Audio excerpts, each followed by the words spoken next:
పంటల సాగులో కలుపు నివారణ కీలకం. వరిలో ఈ సమస్య మరీ ఎక్కువగా ఉంటుంది. ప్రస్తుతం తెలుగు రాష్ట్రాల్లో వరిలో దుబ్బు చేసే దశలో ఉంది.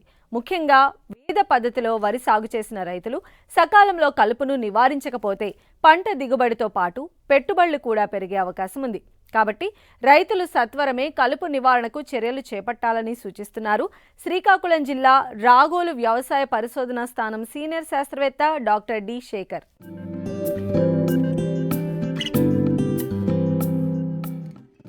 ఇటీవల కాలంలో వరి సాగులో పెరిగిన ఖర్చులు, కూలీల కొరత వలన దమ్ము చేసిన పొలంలో మొలకెత్తిన విత్తనాలు నేరుగా చల్లే పద్ధతిపై రైతులు ఆసక్తి కనబరుస్తున్నారు. ఈ పద్ధతిలో ఎకరాకి 15 నుంచి 20 కిలోల విత్తనం ఆదా అవుతుంది. పంట 7 నుండి 10 రోజులు ముందుగా కోతకొస్తుంది.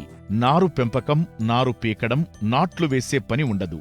కాబట్టి సాగు ఖర్చు ఎకరానికి 2500 నుంచి 3000 వరకు తగ్గుతుంది. అయితే మొక్కల సాంద్రత సరిపడా ఉండటం వలన దిగుబడి 10 నుంచి 15% వరకు పెరుగుతుంది. తక్కువ సమయంలో ఎక్కువ విస్తీర్ణంలో విత్తుకుని కూలీల కొరతను అధిగమించవచ్చు. ప్రతికూల వాతావరణ పరిస్థితుల్లో పంటకాలం కోల్పోకుండా నీరు అందుబాటులో ఉన్నప్పుడే వరి సాగు చేసుకునే అవకాశముంది. అందువలనే ఈ ఖరీఫ్లో ఉత్తర కోస్తా ప్రాంతంలో అధికంగా వరిని వెద పద్ధతిలో సాగు చేశారు రైతులు. ప్రస్తుతం 10 నుంచి 30 రోజుల దశలో వరి ఉంది.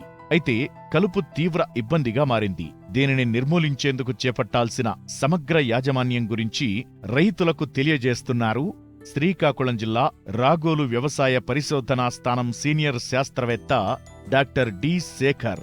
ముఖ్యంగా మనకు ఉత్తర కోస్తా మండలంలో, మరీ ముఖ్యంగా మనకు శ్రీకాకుళం జిల్లాలో ఈ వరి విస్తీర్ణం ప్రధానమైనటువంటి స్థానంలో ఉంది.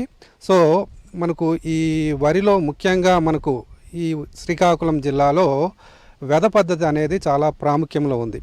సో ఈ వెద పద్ధతిలో ముఖ్యంగా మనకు ప్రధానమైనటువంటి సమస్య కలుపు సమస్య.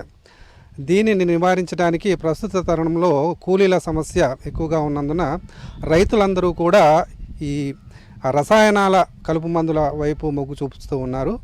ఈ తరుణంలో ముఖ్యంగా మనకు ఈ కలుపు మందులు పిచికారీ చేసే సమయంలో వాటి యొక్క మోతాదు కానివ్వండి, సమయం కానివ్వండి, అదేవిధంగా వాటి యొక్క పిచికారీ వేళలు కూడా చాలా ప్రాముఖ్యతను కలిగి ఉన్నాయి. కాబట్టి ముఖ్యంగా ఈ రైతు సోదరులు ఈ కలుపు మందుల పిచికారీ విషయంలో ముఖ్యంగా మనకు విత్తనం వెదజల్లిన వెంటనే అయితే మనకు సుమారు విత్తనం వెదజల్లిన తర్వాత 1 నుంచి 3 రోజుల్లో అయితే మనకు ప్రెటిలాక్లోర్ అనే ఒక కలుపు మందు దొరుకుతుంది. ఇది మనకు ఎకరానికి 400 నుంచి 500 మిల్లీలీటర్ల చొప్పున ఎకరానికి మనం కలుపుకొని సమానంగా మనం పిచికారీ చేసుకున్నట్లయితే మనకు పంటలో తొలి దశలో వచ్చేటటువంటి ఈ కలుపు సమస్యను మనం అధిగమించడానికి అవకాశం ఉంటుంది. అదేవిధంగా మనకు ఈ 10 రోజుల వరకు మనకు ఏ విధమైనటువంటి ఈ కలుపు మందులు పిచికారీ చేసుకొని సందర్భంలో మనకు పైరాజోసల్ఫ్యూరాన్ ఇథైల్ అనేటటువంటి మందు మనకు మార్కెట్లో దొరుకుతుందండి.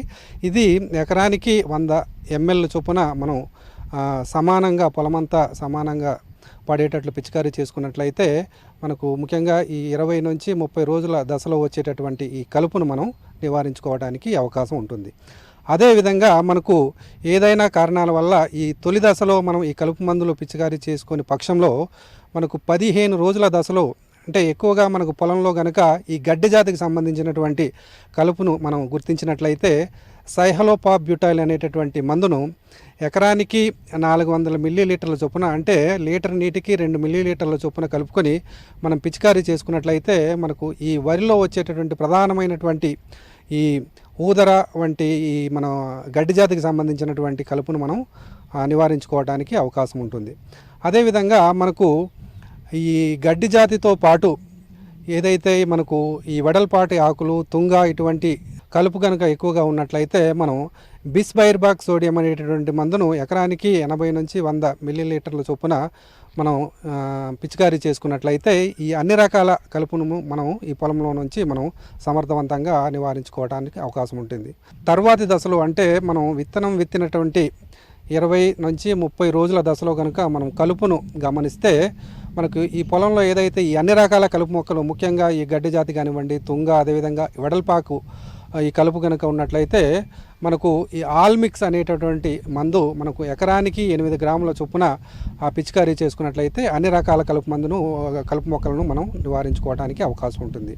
అదేవిధంగా మనకు వెడల్పాకు కలుపు కనుక మనం ఈ తర్వాతి దశలో అంటే 25 నుంచి 30 రోజులు విత్తనం వేసిన తర్వాత పొలంలో కనుక గమనించినట్లయితే ఆ 2,4-D సోడియం సాల్ట్ అనేటటువంటి మందును లీటర్ నీటికి 2 గ్రాముల చొప్పున అంటే ఎకరానికి సుమారుగా 400 గ్రాముల ఈ 2,4-D సోడియం సాల్ట్ మందును మనం పిచికారీ చేసుకున్నట్లయితే ఈ వెడల్పాటు కలుపు మొక్కలను మనం నివారించుకోవడానికి అవకాశం ఉంటుంది.